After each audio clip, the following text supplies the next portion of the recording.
The Power of Now by Eckhart Tolle. Introduction. The call to the present moment. Eckhart Tolle's The Power of Now begins with the profound realization human beings live almost entirely trapped in life, enslaved by memories of the past and projections of the future, while missing the only reality that ever truly exists, the present moment. The now is not merely a point in time, but the eternal dimension of consciousness itself, the living stillness underlying all experience. To awaken to the now is to awaken from the dream of unconscious living. Tolle's insight arose not from intellect but from direct experience. After years of suffering from depression and despair, he experienced a sudden inner transformation, a silent awareness beyond thought. From that moment, he realized that peace and liberation lie not in changing life, but in awakening to life as it is, here and now. Thus, The Power of Now is not a psychological book, but a spiritual revelation, a map from unconscious identification with the mind to conscious presence in being. The illusion of time. Toll begins by challenging one of humanity's deepest assumptions, the reality of time. According to him, time is a mental construct, not an ultimate truth.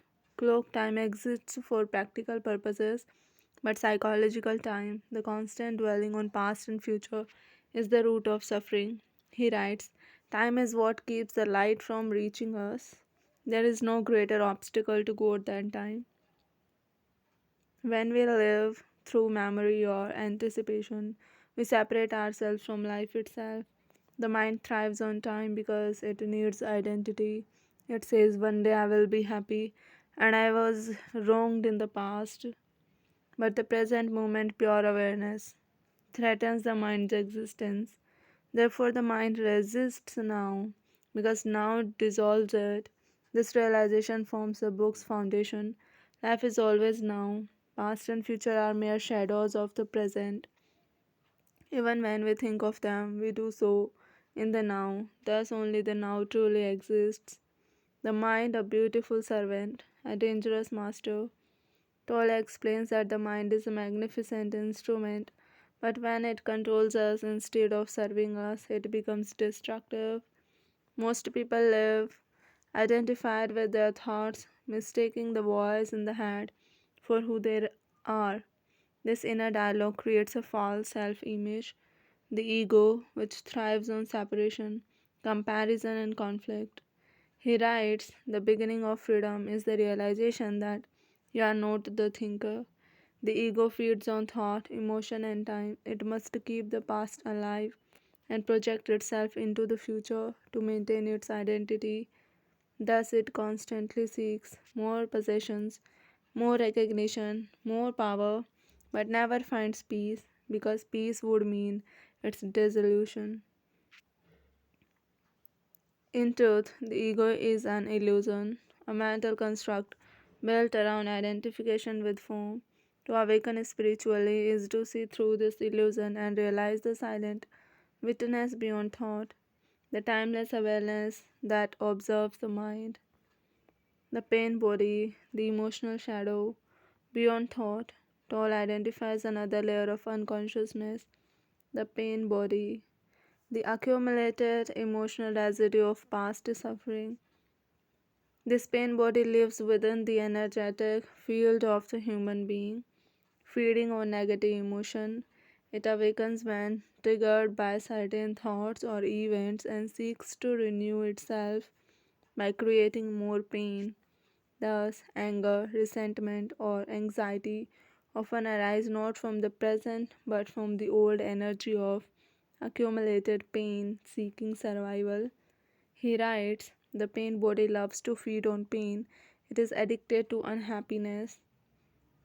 The pain body and the ego are allies. Both thrive on identification and conflict.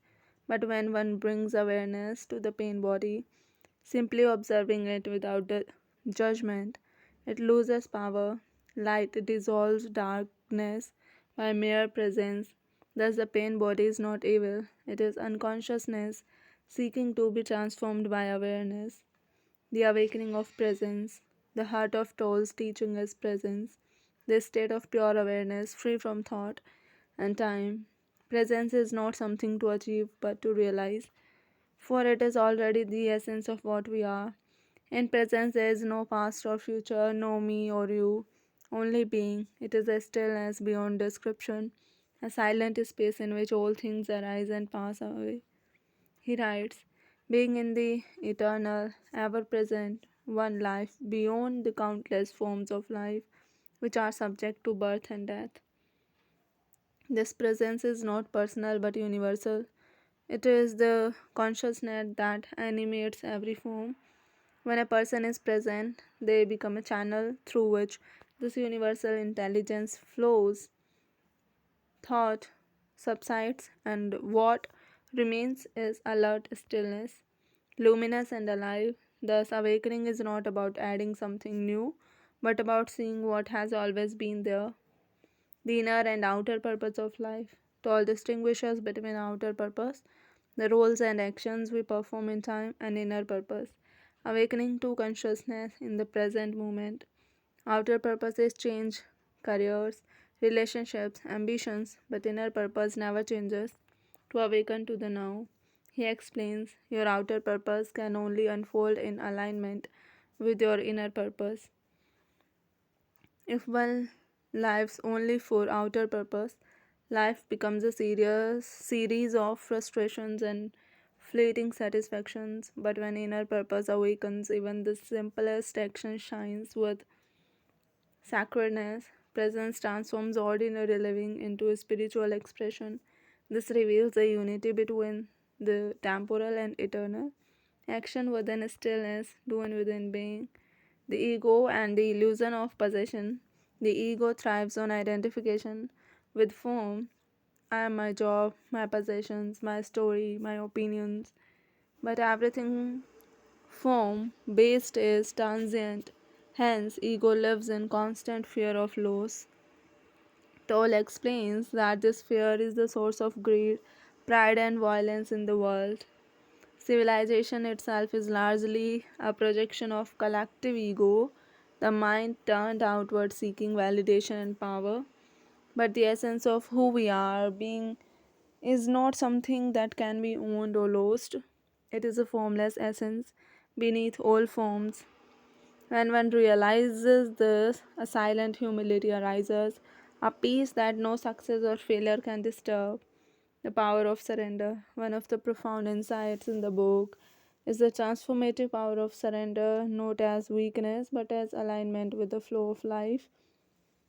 Resistance is the ego's favorite strategy. It says this should not be happening, but resistance to what is only deepens pain because it pits the mind against reality. Surrender means allowing the present moment to be as it is, saying yes to life. When one surrenders, conflict dissolves and a deeper intelligence takes over. Not passive resignation, but inner stillness. He writes, surrender is the simple but profound wisdom of yielding to rather than opposing the flow of life. In surrender, the false sense of control vanishes and peace reveals itself as our natural state. Conscious relationships. Toll redefines human relationships not as emotional dependence but as a mirror of consciousness.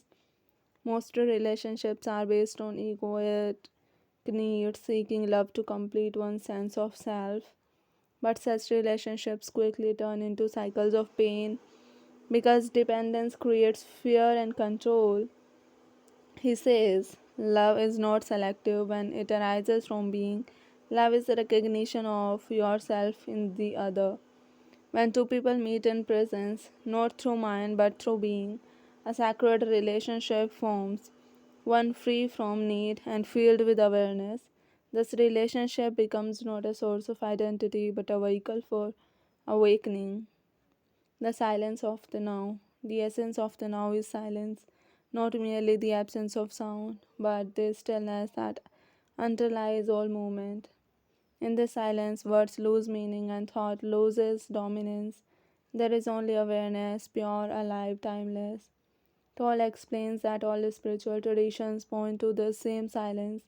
Buddhists call it mindfulness, Christians call it the kingdom of heaven within, Hindus call it Atman or Brahman, different names, same essence, consciousness realizing itself. When the mind becomes silent, the world appears fresh, unburdened by judgment. Every leaf, every sound, every breath becomes radiant with presence.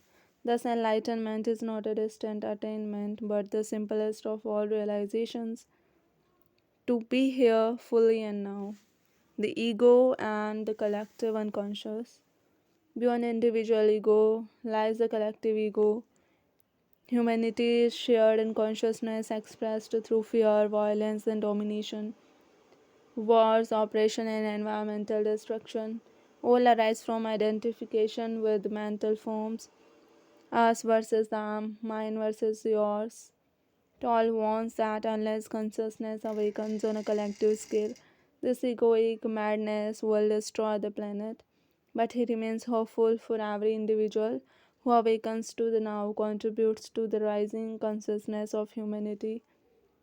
Thus, awakening is both personal and planetary, an evolution of consciousness itself.